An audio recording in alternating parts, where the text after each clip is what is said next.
তিরমিজি শরীফের হাদিসের মধ্যে এসেছে, আল্লাহর নবী যখন বাজারের মধ্যে যাইতেন, বাজারে প্রবেশ করার পর বিশ্ব নবী সাল্লাল্লাহু আলাইহি ওয়াসাল্লাম একটা দোয়া পড়তেন, লা ইলাহা ইল্লাল্লাহু ওয়াহদাহু লা শারীকা লাহু লাহুল মুলকু ওয়া লাহুল হামদু ইউহয়ী ওয়া ইউমীতু ওয়া হুয়া হাইয়্যুন লা ইয়ামুতু বিয়াদিহিল খায়র ওয়া হুয়া আলা কুল্লি শাইইন কাদির।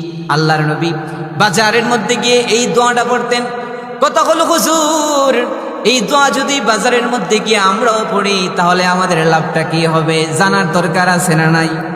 তিরমিজির হাদিসের মধ্যে এসেছে, কোন মুমিন বান্দা যদি বাজারের মধ্যে গিয়ে এই দোয়াটা পড়ে, আল্লাহর নবী সাল্লাল্লাহু আলাইহি ওয়াসাল্লাম বলেছেন তাকে 10 লক্ষ সওয়াব দান করা হবে। বলেন সুবহানাল্লাহ।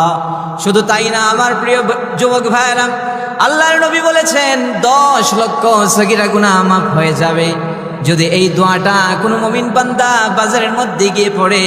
এই দোয়া পড়ার কারণে জান্নাতের মধ্যে তাকে একটা বাড়ি বানানো হবে। সুবহানাল্লাহ।